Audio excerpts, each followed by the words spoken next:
ചേട്ടാ ഒരു ചായ.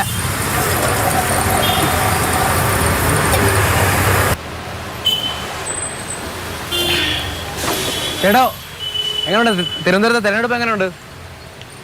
തിരുവനന്തപുരത്തെ തിരഞ്ഞെടുപ്പ് ഒരു മാറ്റം അനിവാര്യമാണ്. അപ്പോൾ മാറ്റം ഉണ്ടായാലേ വികസനം ഉണ്ടാവുള്ളൂ. അല്ല, മാറ്റം എന്ന് പറയുമ്പോൾ എന്തേരം മാറ്റം ഉദ്ദേശിക്കുന്നത്? മാറ്റം ഒരു എം പി ചെയ്യേണ്ട കടമകൾ ചെയ്യാത്തത് കൊണ്ടുള്ള മാറ്റമാണ് ഞാൻ പറഞ്ഞത്. അതുകൊണ്ട് ഒരു കൈ നോക്കാമെന്നുള്ള താല്പര്യത്തോടെയാണ് ഞാനും ഈ ഇലക്ഷൻ മത്സരിക്കാൻ തീരുമാനിച്ചത്. ഞാൻ കഴിഞ്ഞ നിയമസഭയിൽ മത്സരിച്ച ആളാണ്. അതിനു മുമ്പേ കോർപ്പറേഷൻ മണക്കാട് വാർഡ് മത്സരിച്ചിരുന്നു.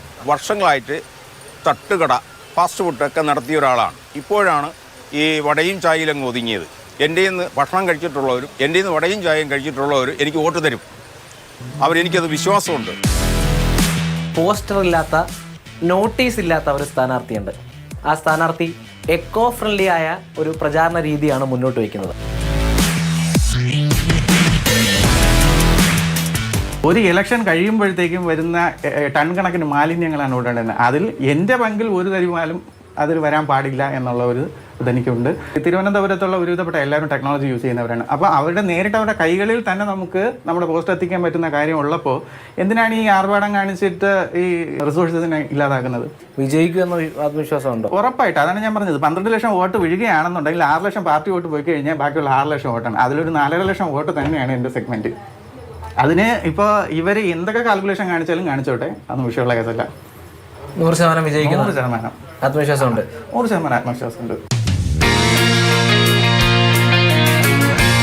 2019 ബാംഗ്ലൂർ സെൻട്രലിൽ മത്സരിച്ച സ്ഥാനാർത്ഥി ഈ തിരഞ്ഞെടുപ്പിൽ തിരുവനന്തപുരത്ത് മത്സരിക്കുന്നുണ്ട്. അപ്പോൾ ആ സ്ഥാനാർത്ഥി ആരാണെന്ന് പരിചയപ്പെടാം. പുള്ളി ടെലികോം എഞ്ചിനീയറാണ്. 22 പേര് നോമിനേഷൻ ചെയ്തിരുന്നു. അതിൽ 10ഓളം പേര് ഔട്ടായി കഴിഞ്ഞു. അപ്പോൾ ഇപ്പോൾ 12ാമനായിട്ടാണ് ഞാൻ നിൽക്കുന്നത്. ഞാനൊരു 12th മാനായിട്ടാണ് നിൽക്കുന്നത്. 4ാമനോ 5ാമനോ 6ാമനോ എത്താം.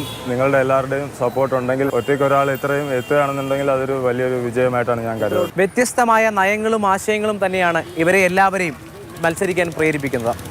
ഈ സ്വതന്ത്ര സ്ഥാനാർത്ഥികൾ ഉൾപ്പെടുന്നതാണ് തിരുവനന്തപുരം ലോക്സഭാ മണ്ഡലത്തിൻ്റെ പൊതുവായ പൂർണ്ണമായ ചിത്രം. ഇവരുടെ പ്രചാരണ രീതികൾ പോലെ തന്നെ പ്രതീക്ഷകളിലും വ്യത്യാസമുണ്ട്.